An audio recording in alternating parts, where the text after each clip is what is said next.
Pegue sua Bíblia aí.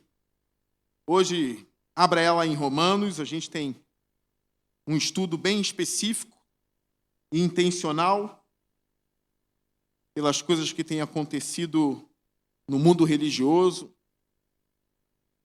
Eu quero trazer luz ao entendimento de vocês através das Escrituras Sagradas. Romanos capítulo 1.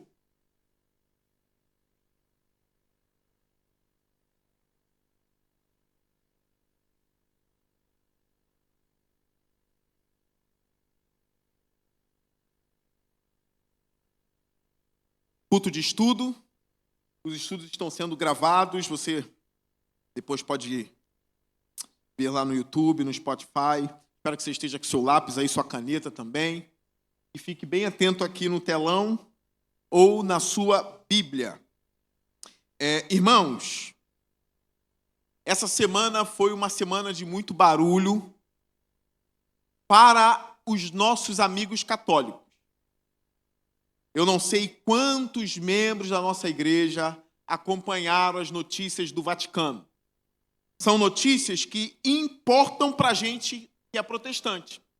Por que importam para a gente essas notícias? Porque nós temos parentes católicos, nós temos amigos católicos, e a gente precisa esclarecer alguns pontos sobre como nós cremos, por que nós cremos, onde está Maria na nossa teologia protestante, isso é importante, onde está Maria.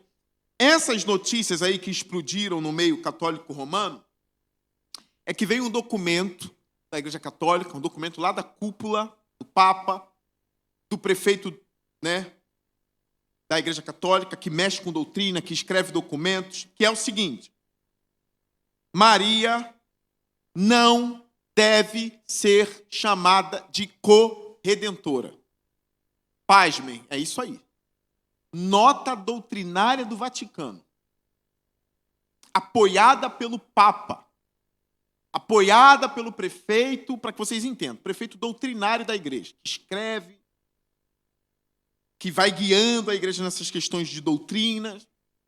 O que nós vemos na prática católica? Que Maria é corredentora. A gente vê um culto a Maria, não é isso? Uma adoração a Maria. E a parte que eu li do documento do Vaticano é que esse título traz confusão.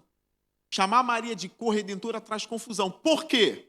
O magistério da Igreja Católica entendeu que ninguém pode participar dessa ação redentora de Jesus, que isso é obra unicamente de Jesus Cristo. E Maria não pode ser nem redentora, nem corredentora. Isso explodiu no meio católico, porque o Papa João Paulo II chamava Maria de corredentora. E agora? Papas do passado chamavam Maria de corredentora. Padres de hoje, brasileiro, como Paulo Ricardo, que é muito famoso, chama Maria de corredentora. Tem vídeo dele dizendo: Maria é corredentora, sim. E como é que fica? Porque eles dizem que a Igreja Católica é uma igreja unida, né? É una. Que a Igreja Protestante tem batista, presbiteriana, assembleana, né? E dizem assim, são 30 e poucas mil igrejas protestantes. Que não é, isso é mentira, né? Não é. Não sei quantas mil igrejas protestantes. A Igreja Católica só tem uma. Não tem divisão na Igreja Católica. Como não? Quem estuda sabe que tem divisão. Por exemplo, tem os católicos tradicionalistas, que criticam a modernização da igreja. Tem os católicos sede-vacantistas, tudo lá dentro. Por que eles são sede-vacantistas? Porque eles acreditam que o trono papal está vazio. Eles não acreditam no Concílio Vaticano II, que houve no século passado, que o Papa que está aí é falso. Como não tem divisão? Um monte de divisão lá dentro. Fora as divisões do passado, já teve 3 papas num período da igreja, 3 papas. Olha a divisão. A igreja rompeu num grande cisma da igreja. A igreja do Oriente se distanciou da igreja de Roma, que é a igreja ortodoxa, é outra igreja. Antes de Martim Lutero, e eu falo isso aproveitando o gancho da Reforma Protestante, tem 2 semanas que houve a Reforma, né, dia 31 de outubro, 508 anos da Reforma Protestante. Antes de Lutero, já havia outros que nós chamamos de pré-reformadores. Lutero não inventou isso, não.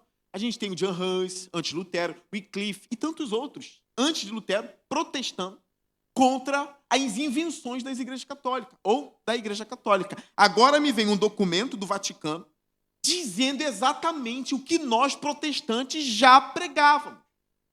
Que Maria não é corredentora. Que Maria não é medianeira, Maria não é mediadora. E não é isso que os católicos fazem? Dizem que Maria é mediadora, não é mediadora. Então eu quero aqui falar um pouquinho para vocês da reforma, ou seja, um pouquinho da vida de Martim Lutero, a nossa posição sobre a justificação pela fé somente e encerrar com Maria corredentora, entre aspas, tá? Então, 8h22, eu acho que eu tenho tempo para isso. Primeiro ponto, grave o seguinte: a reforma protestante não foi uma invenção de Martim Lutero. Martinho não queria criar uma nova igreja, não queria fazer nenhum movimento sectário, nada disso. Ele queria a reforma da igreja de Roma. Mas a igreja de Roma não se reformou. E ele enfrentou poderosamente o papado, né? Ele enfrentou as indulgências e tantas outras coisas. Porém, eu quero voltar aqui. Eu sei que nem todos vão memorizar o que eu vou dizer, mas vai ficar gravado. Martim Lutero tinha um pai que era minerador. O sonho do pai de Martim Lutero é que ele fosse um jurista. Martim Lutero não foi criado para ser um padre. Ele não foi criado para ser um monge. Ele foi criado para ser um jurista. E o pai enviou Martim Lutero para a universidade. Nesse período da universidade, Martim Lutero passou por uma grande tempestade. Literalmente, chuva, raios, trovões, enquanto ele estava indo para a universidade.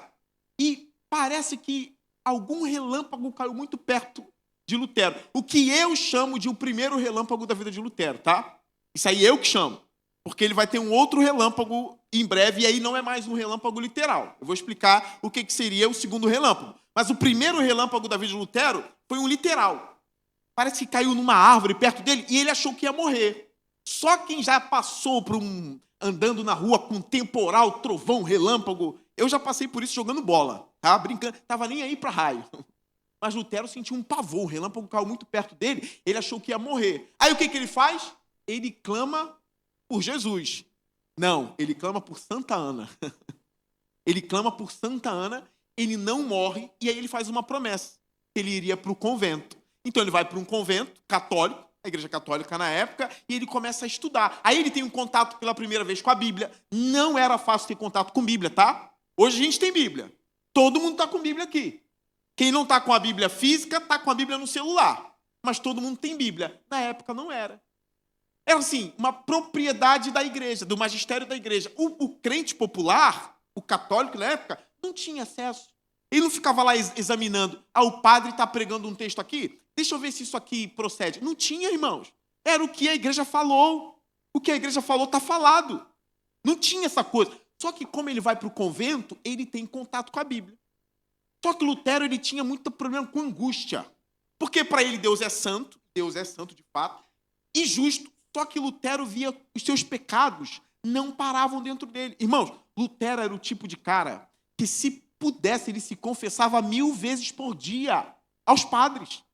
De tanto pecado que vinha na mente dele, no coração dele, ele não sabia lidar com os pecados do interior dele. E aí ele tinha horror a Deus. Mas por que ele tinha pavor de Deus? Porque ele entendia que Deus era inimigo dele. Como que um Deus santo vai andar com um cara cheio de pecado como ele era? Pecado no coração, no interior. Então ele tinha raiva de Deus.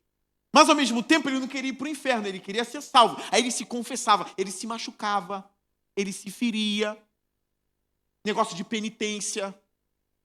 Se ele pudesse se chicotear, ele se chicoteava de tanta angústia que Lutero passava. Isso é importante para que você entenda como surgiu o protestantismo, tá?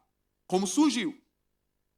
Um dia, e ele foi crescendo nos estudos teológicos, ele começou a estudar a carta aos Gálatas, ele começou a estudar a carta de Paulo aos Romanos, que nós estamos aqui no capítulo 1. Ele estudou muitos salmos, ele foi crescendo em intelecto, ele foi crescendo em sabedoria, ele conhecia as línguas originais, ele sabia o latim, ele, por ser um monge, ele tinha contato com a palavra, e estudava muito, porque não tinha Instagram, não tinha YouTube. Igual a gente hoje é massacrado por... Irmãos, a nossa época é perversa. A gente é massacrado por entretenimento. E o nosso cérebro vicia entretenimento, tá? A gente vicia em Netflix, em Amazon Prime, né? Estou falando aqui, eu nem sei se é Amazon, né? Mesmo. Tem um monte de... Mas a Amazon Prime, eu não sei não, isso aí. Netflix, Amazon, Globoplay, e quem tem todos se lasca, né? E aí, quando você para de ver a televisão, você tem o celular. Aí você vai para o Instagram. Do Instagram, você se cansa, você vai para o YouTube. Aí você se cansa, vai para o WhatsApp bater papo. Olha como a gente está cercado de entretenimento. Na época de Lutero, o que ele tinha? Uma vela. Não tinha televisão, não tinha celular, não tinha nada. Era a vela e a Bíblia.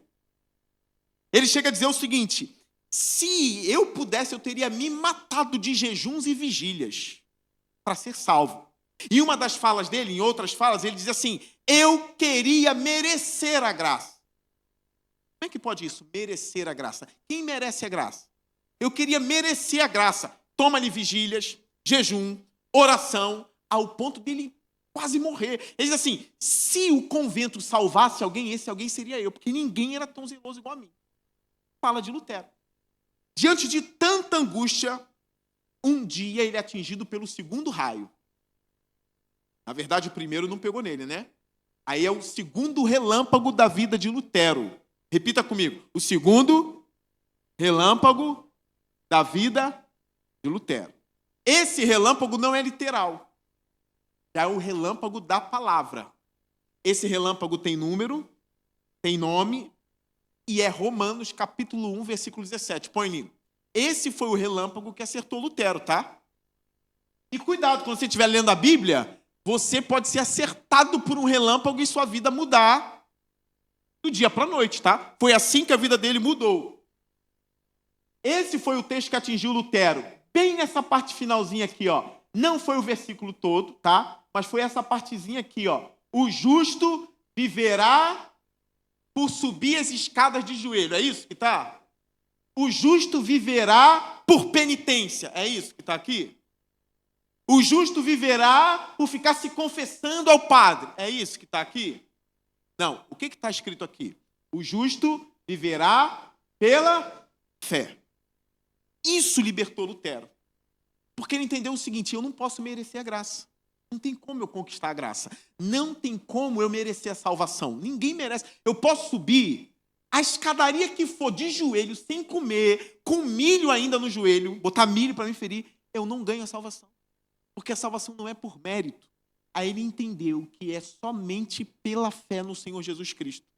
E toda aquela multidão de pecado do coração dele seria perdoado e apagado diante do poder que há em Jesus Cristo. Isso foi libertador para ele. Ele diz que quando leu isso, era como os portais celestiais se estivessem se abrindo diante dele e ele entrado na glória, por causa de um texto. E o justo viverá pela fé. Isso é poderoso demais. Aqui é um pouquinho da vida de Martim Lutero. Nesse período, um homem chamado Johann Tetzel, mandado da Igreja Católica, era um monge, mandado pelo Papa da época, vendia indulgências para o povo. Aí começa a reforma protestante. Aí que começa. O que é indulgência? É você pagar pelo perdão dos pecados, mas você paga com dinheiro. Aí Johann Tetzel tinha uma frase dele, que ele vivia dizendo assim: quando a moeda cai no fundo do cofre, uma alma sai voando do purgatório. Até eu ia dar dinheiro para ele, sim ou não? Naquela época. Aí vamos supor, eu perdi minha mãe, eu perdi meu avô, perdi tias. Pro católico, todo mundo dos fiéis que morre vai para o purgatório. Os perversos vão direto para o inferno. E os santos vão para Jesus, vão para o paraíso. Mas quem é santo? É difícil ser santo, né? É difícil ser santo. Quem consegue ser santo? É difícil, né? Então, o santo na Igreja Católica é uma outra categoria. A maioria vai para o purgatório. Padre, papa. Eu acho que o Papa João Paulo II virou santo, né?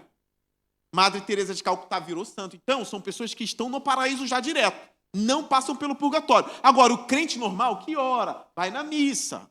Católico, né? Que reza, vai na missa. Esse, se morrer, vai para o purgatório. Nós, protestantes, é purgatório na certa. protestante é purgatório, não tem para onde correr. O Concílio Vaticano II não condena os protestantes, né, ao inferno. Dizem que nós somos irmãos fora da igreja, mas nós somos irmãos. O que é diferente do Concílio de Trento na Contra-Reforma. Cai em contradição, mas tudo bem, deixa essa matéria para lá. O protestante vai direto para o purgatório. Então vocês já sabem, né? Na teologia católica, se tu morrer, não é céu não, é purgatório. Mas quando a gente confia somente no sangue de Jesus, é céu. Direto. Estão vendo a diferença? Estão vendo a diferença? O que nos purifica é o sangue de Jesus? Isso aqui já é uma grande diferença. O purgatório é antibíblico, tá? O purgatório é aquele momento, quando você morre, você não pode ir para a presença de Deus ainda com pecado, porque Deus é santo. Aí o purgatório é onde esse resto de pecado vai ser expurgado de você. Então, uns vão sofrer muito mais no purgatório, outros menos, até que todo o pecado saia e você vai para a presença de Deus. O protestante acredita que o sangue de Jesus nos purifica de todo o pecado. Estão vendo a diferença? Então, eu não vou para purgatório, não. Eu vou para Jesus, confiando somente pela fé em Jesus Cristo. Essa é a teologia de Lutero. Quando ele vê o Tetzel pregando isso, aí ele escreve 95 teses contra as indulgências de Tetzel. Aí coloca lá na igreja de Wittenberg. É uma prática normal. Isso mexeu com toda a igreja. Lutero condenou as indulgências. Ele não se retratou, ele continuou sustentando. E isso não era evangelho. Isso era algo diabólico. Por isso nós estamos aqui. A igreja não se retratou, não se consertou. A igreja continua sustentando o purgatório. A igreja continua sustentando que a salvação não é somente pela fé. A igreja católica diz que a salvação é fé mais obras. Aí é loucura, irmãos. É loucura. Para nós protestantes, a justificação é somente pela fé. Uma curiosidade aqui. Deus age de uma forma muito estranha. O período que Lutero vai defender o evangelho é o mesmo período onde gênios estão surgindo na história. Por exemplo, o Copérnico está surgindo ali, com o heliocentrismo, né? Porque as pessoas acreditavam que o Sol girava em torno da Terra. Esse cara, esse cientista, disse o seguinte, não, a Terra que gira em torno do Sol, conhecido como heliocentrismo, é um gênio. Copérnico está vivendo no mesmo período. Outros gênios do mesmo período de Lutero, Leonardo da Vinci, quem conhece? Faz assim, quem já ouviu falar no Leonardo da Vinci? Se inscreve Leonardo da Vinci, mas se fala Leonardo da Vinci, que era uma cidadezinha na Itália, tá?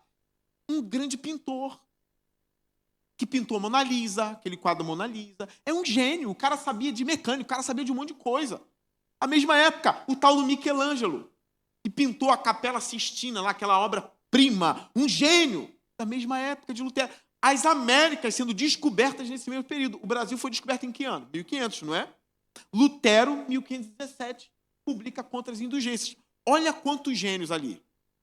Tudo na mesma época. Um pouco antes, Gutenberg estava ali criando a imprensa. Sem a criação da imprensa, não tem reforma protestante. E consegue imprimir os textos, traduzir, publicar a Bíblia. Antes de Martim Lutero, ele tinha inventado a imprensa. Olha só como... É muita coincidência para ser coincidência, é ou não é?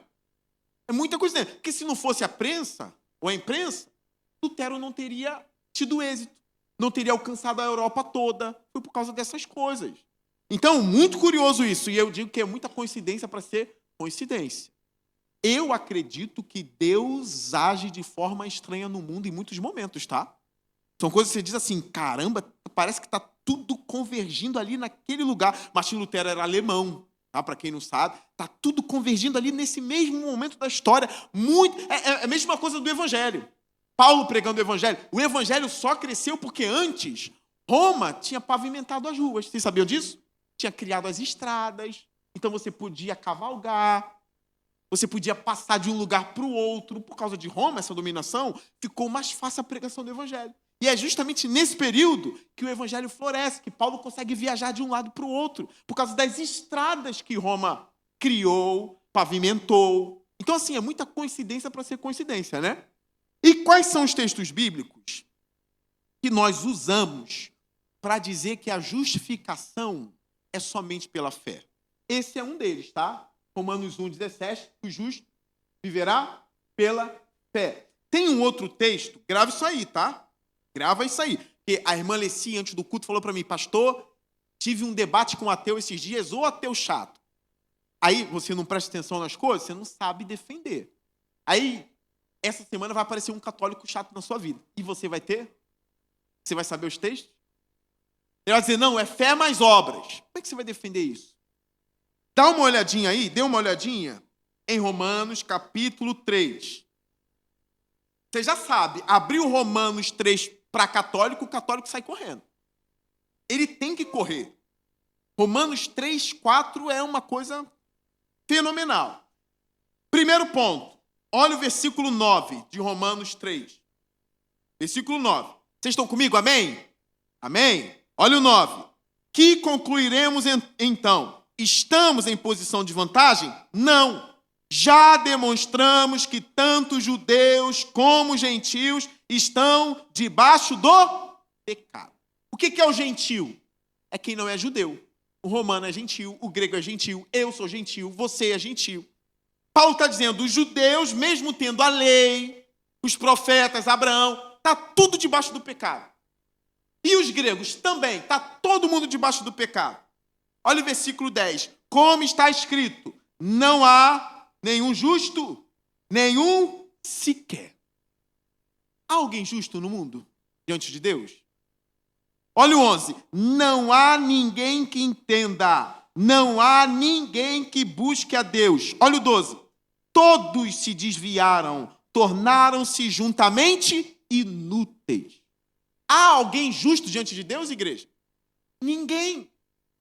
Não há ninguém justo. A pergunta é, como o homem consegue se tornar justo diante de Deus? Com obras? Qual é a obra que esse homem injusto do capítulo 3 pode fazer para Deus dizer assim, agora tu conseguiu pagar a tua dívida. Se a gente deve, olha só, uma ilustração para vocês. Vocês já viram o mendigo, com certeza, né? Vocês já viram o mendigo, né? Todo mundo aqui. Ninguém mora na Suíça, né? Até lá tem. Se um dia você olhar para um mendigo e te der um surto, e você der um tapa na cara do mendigo, você corre alguns perigos? Até corre. Mas será que vai pegar 10 anos de cadeia por causa disso? 5. 1. Para mim não pega nada, na minha opinião. Você deu um tapa na cara do mendigo, o mendigo não é nada. A gente sabe que a lei não é igual para todos. Isso é mentira. Era para ser, mas não é. Nosso país não é. Agora, faça um teste. Vá para a Inglaterra e dê um tapa na cara do rei Charles. Faça isso. Vai lá, eu quero ver o rei. Sai correndo no meio dos soldados e faz assim, pô, na cara do rei Charles. O que acontece contigo? O que acontece com você? Será que tu sai da Inglaterra fácil assim? O Lula chega lá. Eu não vou imitar a voz dele, não, cansei. Eu quero aí o brasileiro que deu um tapa na cara do rei. Eu quero de volta. É assim? Está preso, meu filho. Você bateu na cara do rei. Agora, todo pecado cometido é contra um Deus santo e eterno. Como é que a gente fica? Lembra quando tu pecou? Tu não pecou só contra o seu próprio corpo, não. Você pecou contra um Deus santo, infinito e eterno. E aí, como é que é a sua pena agora? Quem pode pagar pelos seus pecados? Qual a obra que... eu pequei contra um Deus santo, eterno, infinito, mas eu fiz caridade, eu dei cesta básica para o pobre. Pode ser justificado por isso? Isso paga a sua pena? Se o seu pecado é contra um Deus eterno? Não tem como, irmãos. A salvação pelas obras é impossível. Como então é possível ser justo? A boa notícia do Evangelho. O Logos, que é eterno e se fez carne, e tinha valor infinito, santidade infinita. Jesus de Nazaré tinha santidade infinita. Uma linguagem para que você entenda, tá? Plenamente santo. Santo como Deus. Isso te choca? Tinha alguém há 2000 anos atrás, nas ruas de Jerusalém, nas ruas de Nazaré, nas ruas de Cafarnaum, que era santo como Deus. Não perdia em santidade para o Pai. Olha a minha afirmação aqui hoje, né? Não perdia em valor para o Pai. Fala, pastor, para aí, pastor, ó, heresia. Tu não sabe quem é Jesus, não? João apresentou. No princípio era o verbo estava com Deus e o verbo era Deus. Aí no versículo 14 ele vai dizer, e o verbo se fez carne e habitou entre nós. Esse que era igual a Deus e estava com Deus, e era Deus, habitou entre nós. Valor infinito, santidade infinita, justiça infinita, pronto para pagar a nossa dívida infinita. Está ficando claro para vocês agora?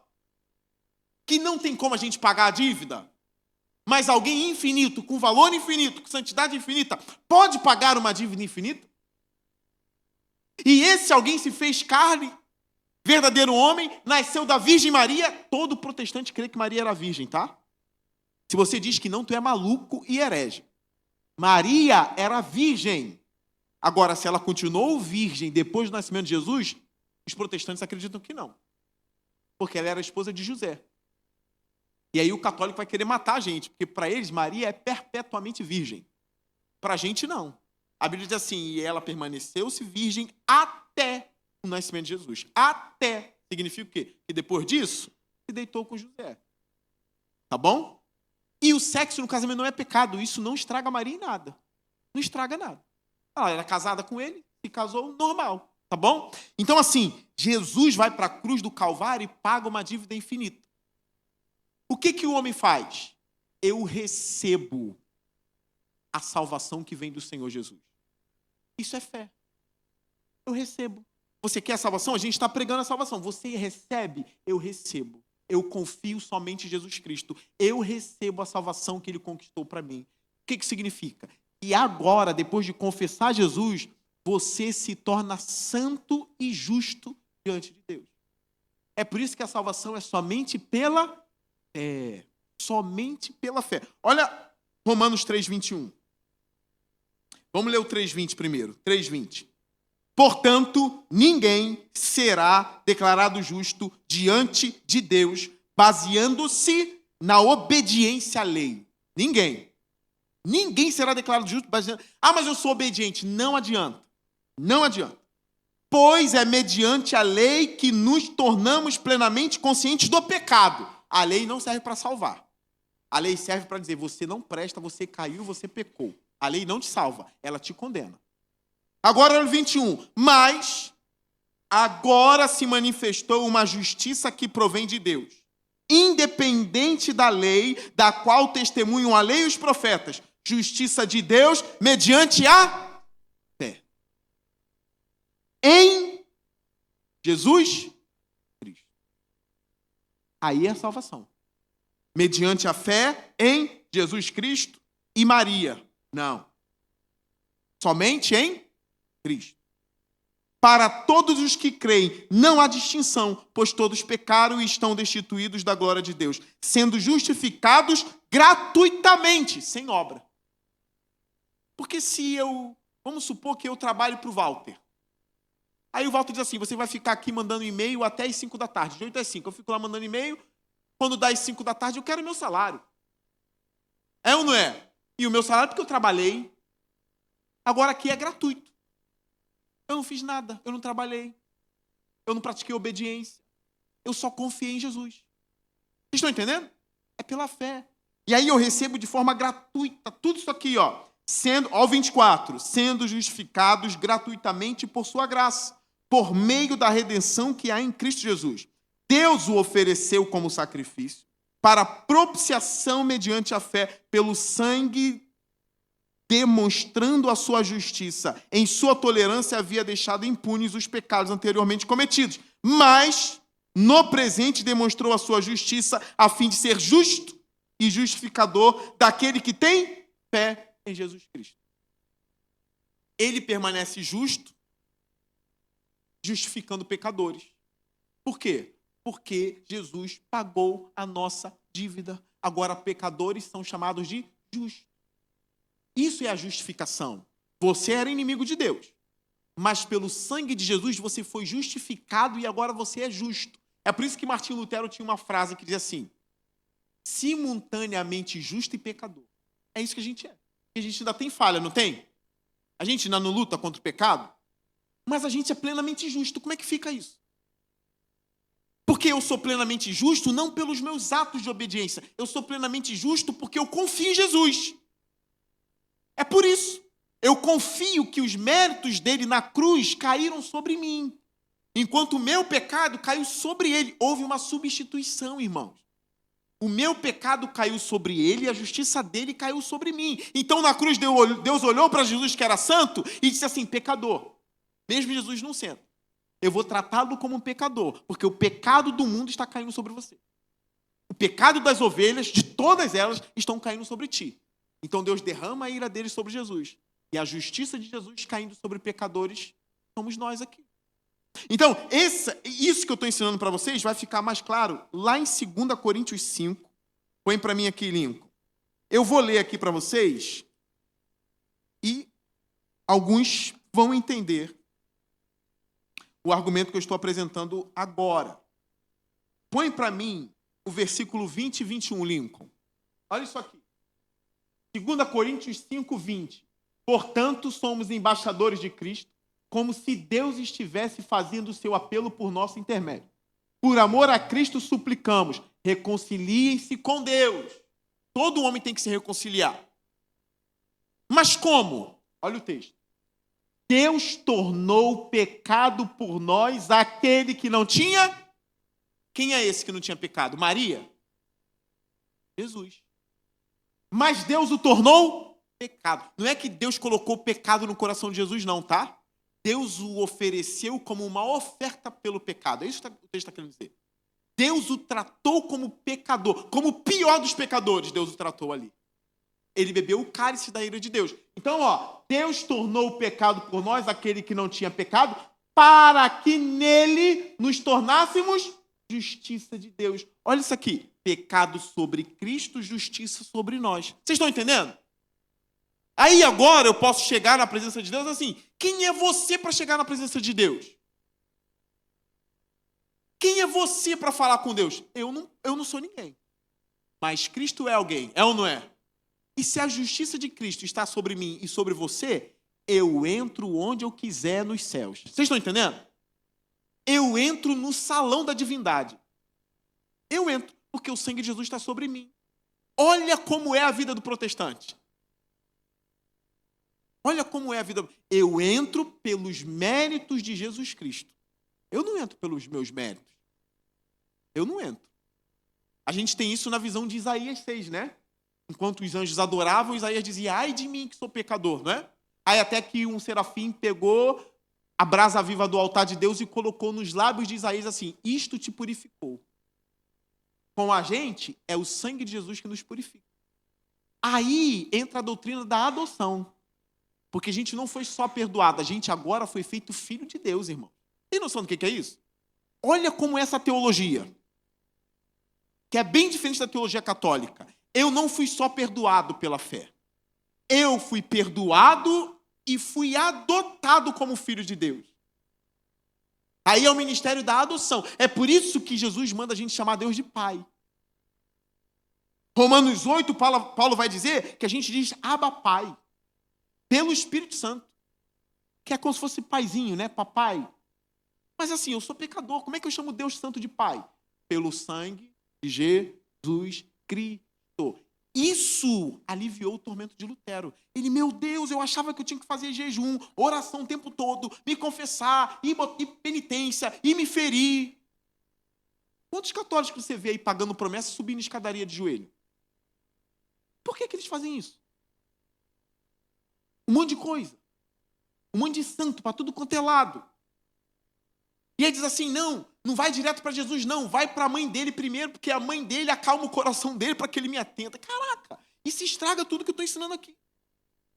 Então tem coisa que Jesus não me atende, mas Maria me atende e convence Jesus a me atender. São muitos empecilhos, irmãos, colocados para a graça. É por isso que ela não é corredentora, só Jesus é redentor. Só Jesus é redentor. Então, tem um texto na Bíblia que deixa isso também bem claro. Guarda isso aí. Eu falei que tem um texto na Bíblia que deixa bem claro que só Jesus é o redentor. Grava, daqui a pouquinho eu vou usar, tá bom? Mas ainda vou em Romanos, volta lá para Romanos 3, mas agora é Romanos 4, versículo 1. Vai ficar mais claro ainda, tá? Romanos 4, versículo 1. Eu vou para o telão. Se quiser acompanhar no telão, acompanhe. Portanto, que diremos?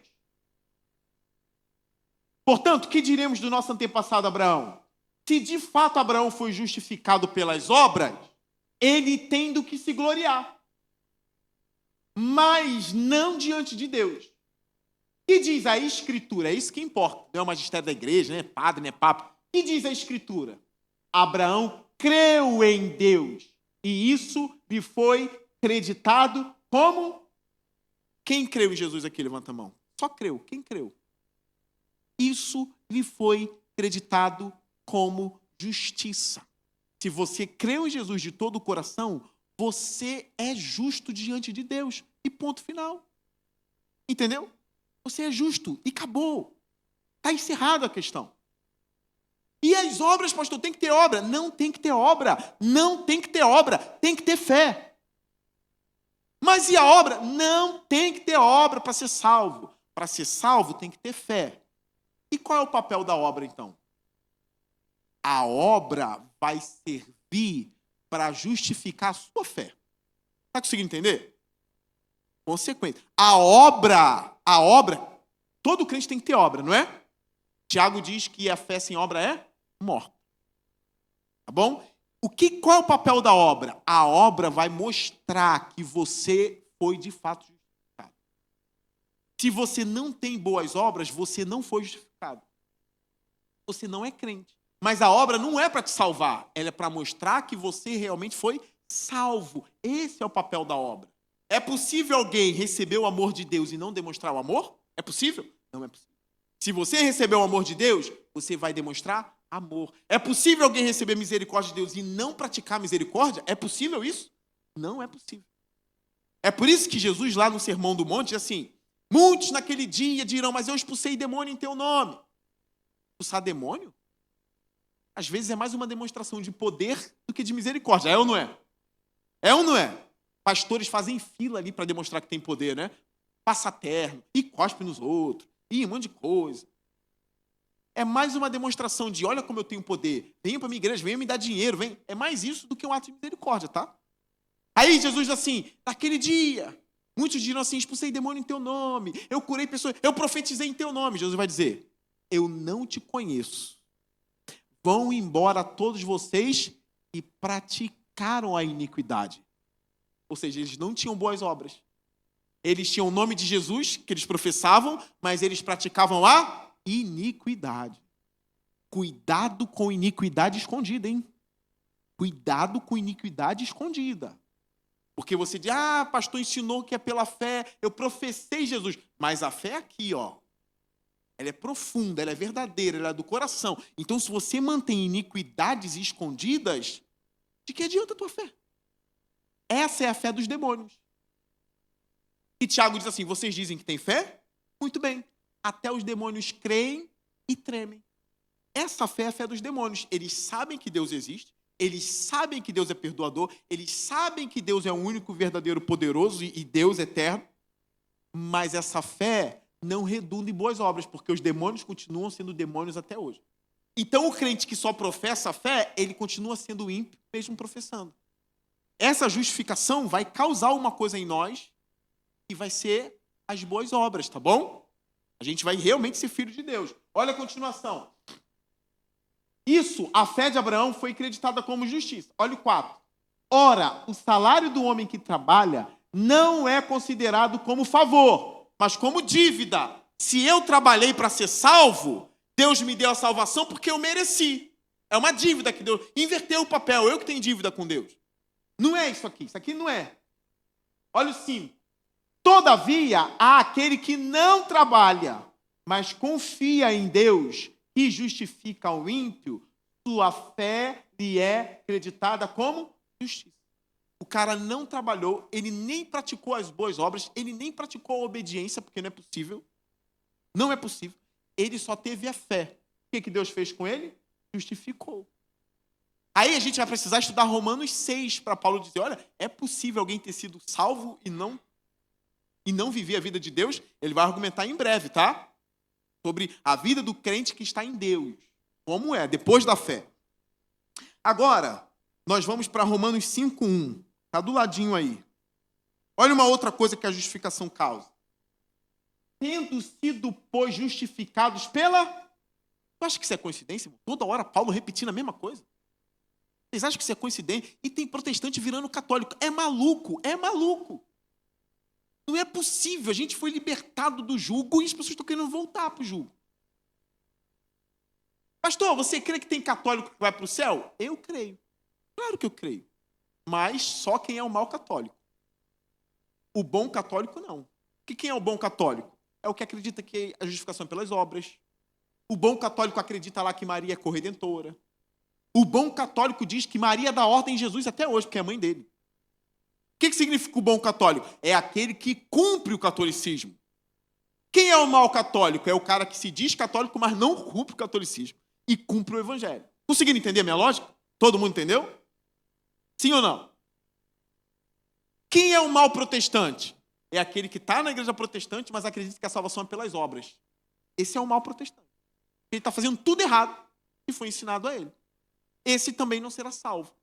A salvação não é pelas obras. A salvação é pela graça por meio da fé. Então, toda hora, Paulo está dizendo assim, pela fé. Temos o quê? Temos paz com Deus por nosso Senhor Jesus. Que paz é essa aí? Nós éramos inimigos, Jesus levantou a bandeira branca. Pai, acaba a guerra com eles, pai. Para, eles já confiam em mim, acabou a guerra. Os pecados deles foram purificados, todos. Aí Deus vai e levanta a bandeira branca. É o ministério da reconciliação. Agora venham. Venham, meus filhos, andem comigo. Foi perdoado. Jesus perdoou os pecados de vocês. Por isso que João diz lá em João 3,16. Porque Deus amou o mundo de tal maneira que deu o seu único filho para todo aquele que nele crê. Não pereça, mas tenha vida eterna. A outra consideração. Creia e não pereça. O inferno existe, hein? Tem gente abandonando a fé. A gente argumenta. Eu abandono porque eu tenho pavor do inferno. Você abandona, mas isso não significa que o inferno não existe, hein? Porque meu professor disse que inferno é invenção. Isso também não significa que o inferno não existe. Ele está dizendo que é invenção, tu acreditou e se lascou. Porque a negação de um homem não implica na negação do fato. Por isso que quando a gente prende um bandido, o bandido diz assim, não fui eu que matei. A negação dele não implica na negação do fato. É ou não é? Ele está negando, mas ele pode ter sido assassino. A gente vai investigar e vai ver, ele que matou. Olha a câmera lá. Pegamos no flagra. Então a gente diz assim, inferno é invenção da religião. Tem certeza? Tem certeza? Vai arriscar? É a famosa aposta de Pascal. Pascal, um dos maiores matemáticos do mundo. Os maiores cientistas do mundo são crentes, tá? Os maiores. Newton, Pascal. Os homens mais inteligentes do Ocidente. Grandes filósofos, grandes matemáticos. Crentes, cientistas. Pascal tinha uma aposta, mas no trato filosófico, sem pregar o evangelho. Lidando a vida como se fosse matemática. Pela lógica, na mente de um matemático, pela lógica, é melhor tu crer em Deus. Pela lógica. Porque a aposta de Pascal é a seguinte, ele e um cético, conversando, vamos usar probabilidade matemática na vida. Se tu for um cara inteligente, tu vai me seguir. A aposta de Pascal é essa. Se, no fim de tudo, não existir Deus, e a gente só for um bando de molécula aí andando, pó de estrela, um monte de coisa, vai acabar tudo, ninguém vai saber nada de ninguém, e eu vivi a vida toda crente, vai acontecer alguma coisa errada comigo? Não, eu e você sumiremos. Agora, se eu estiver certo e existir um Deus santo do outro lado e você está negando a oferta desse Deus, morre eu e você. Tu se lasca, seu burro. Porque é um matemático analisando a vida de forma matemática. Então, matematicamente falando, é burrice não seguir a Deus. Porém, a matemática não abre o coração de ninguém, né? É só o Espírito Santo. Ele só está demonstrando de forma inteligente que quem não segue a Jesus é burro. Pronto. É burro. Mas a matemática não vai abrir o coração de ninguém. Agora, aqui o que Paulo está dizendo é Deus abre o coração do homem. E todo aquele que tem fé em Jesus Cristo é justificado de todo o pecado. Não é só dos pecadinhos, não. É de todo o pecado. O ladrão da cruz era ladrão, estava na cruz. Será que ele matou alguém? Eu não sei. O que ele fez para estar ali? Só era crucificado os malditos, tá? Então aquele cara era um maldito. Do lado de Jesus foi perdoado ali. E a obra que ele fez? Quantos pobres ele ajudou ali? Nenhuma. Ele só disse assim, tu és rei. Olha só, olha o tamanho da fé daquele homem. Desse tamanhozinho. Lembra-te de mim quando entrares em teu reino.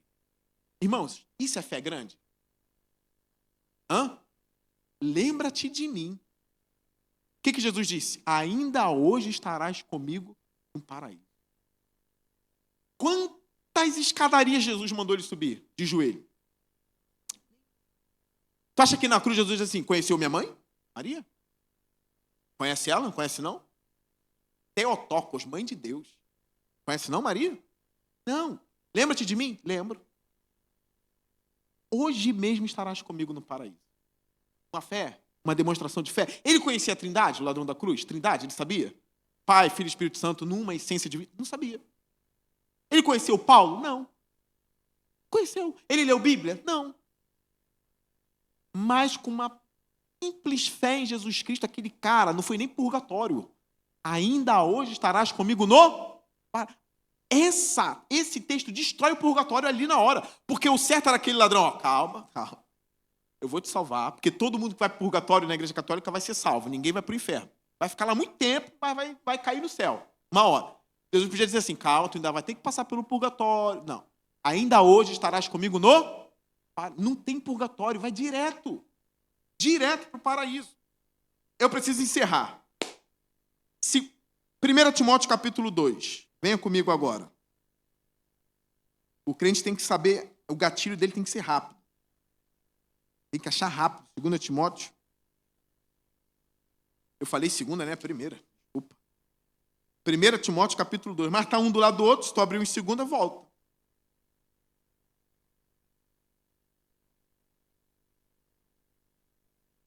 Versículo 5. Já direto. O documento do Vaticano, na minha opinião, está certo. Mas o Vaticano precisa agora corrigir todas as outras doutrinas, tá? Maria não é corredentora e nunca será. Nunca será. Ninguém é corredentor. Só Jesus é redentor. Maria não é medianeira. Não é mediadora. O termo lá no documento está medianeira, tá? Não é um português errado, não. É correto. Ela não é medianeira, ela não é mediadora, nada. Olha o que diz a Bíblia. Pois há um só Deus e um só... Quantos mediadores existem? Quantos? Quando você dialogar com o católico, abra aqui. Diz para ele, por que você vai a Maria? Por que você pede a Santo Antônio, oh, meu Deus do céu? Por que você vai lá e pede ao Padre Pio? É um santo também morto da igreja. Por que você vai para a Madre Teresa de Calcutá? Por que você... Para quê? Pois há um só Deus e um só mediador entre Deus e os homens. Quem é? O homem Cristo. Plenamente Deus e plenamente homem. Uma linguagem matemática? 100% Deus, 100% homem. É o homem Jesus Cristo. Porque se os homens que pecaram, é um homem que tem que pagar. Por isso que Deus se tornou homem, verdadeiro homem. Então esse homem é mediador entre Deus e os homens. Ele é a escada que Jacó viu, que liga céus e terra, né? E os anjos subindo e descendo essa escada. É Jesus Cristo. É por isso que para nós protestantes, vocês não verão procissão protestante cantando o nome dela é Maria. Não tem. A gente só canta sobre Jesus. Essa é a diferença do protestante para o católico. Agora, eu vejo procissões católicas, é só Maria, Maria, Maria, música de Maria, Maria. Aí outra música de Maria, outra música de Maria. A Igreja Católica está muito longe de ser consertada, tá, irmãos? Não é uma nota que consertou, não. O erro da Igreja Católica é um erro crasso. É uma negação ao Evangelho. Uma negação ao Evangelho. Dizer que é fé mais obras é uma negação ao espírito do Evangelho. Dizer que tem um purgatório que termina de expurgar os seus pecados é uma afronta ao precioso sangue de Jesus, que nos perdoa de todo pecado. Colocar um monte de santo para ser venerado na igreja é idolatria. É idolatria. Colocar Maria como recebe uma hiperveneração, que é a hiperdulia, é uma idolatria ainda pior. Então, assim, nós amamos nossos amigos católicos, amamos, porém, a gente mantém o sola escritura. Não é o magistério da igreja que pauta a gente. Para nós batistas, a Bíblia Sagrada é a única regra de fé para a gente. Tá bom? Única regra de conduta e de fé para nós batistas são as escrituras sagradas. Vocês entenderam muito bem hoje? Ficou claro o estudo bíblico? Vocês vão saber conversar com católicos direito agora? Sem brigar, sem... Vão saber, né? Fora outros tópicos, né, que são gritantes. Eu termino dizendo, quem é Maria para a gente? Maria é amada. Maria é amada. Todos vocês dariam um beijo em Maria se a gente vivesse nessa mesma época. Só que Maria não pode apagar o brilho de Jesus. De forma alguma. Lá no milagre, o primeiro milagre de Jesus foi aonde? Primeiro milagre, onde foi? Foi no casamento. Esse casamento foi realizado em que cidade? Aí você fala assim, pastor faz cada pergunta difícil. Irmãos, isso é simples. Em Caná da Galileia. E qual foi o milagre? Ressuscitou um morto lá, né? Transformou a água em vinho. E quem pediu para ele transformar a água em vinho? Maria. Aí os católicos vai e pegam. Olha como ele obedece à mãe dele. A mãe dele falou, mandou. Lê o texto. Ela chegou a Jesus e ele diz assim, que tenho eu contigo, mulher? Não é chegada a minha hora. Aí sabe o que a própria Maria falou? Façam tudo o que ele mandar. É ou não é? Lê depois João 2. Façam tudo o que ele mandar. Aí ele diz, encha barris de água, vou falar barril para você entender. Feche. Daqui a pouco ele realiza um milagre. Ele muda a química, a água vira vinho ali. Mas a própria Maria disse, façam tudo o que ele manda. Nós, protestantes, amamos Maria. Não vá em briga com o católico e falar, Maria é uma idiota. Não fale isso, pelo amor de Deus, hein? Ah, porque Maria é... Não, cuidado com isso. Tá? Maria deve ser respeitada, mas não adorada e nem venerada na igreja. Bom? Que Deus abençoe a gente. Eu espero que vocês tenham aprendido muito essa noite. Fiquemos de pé.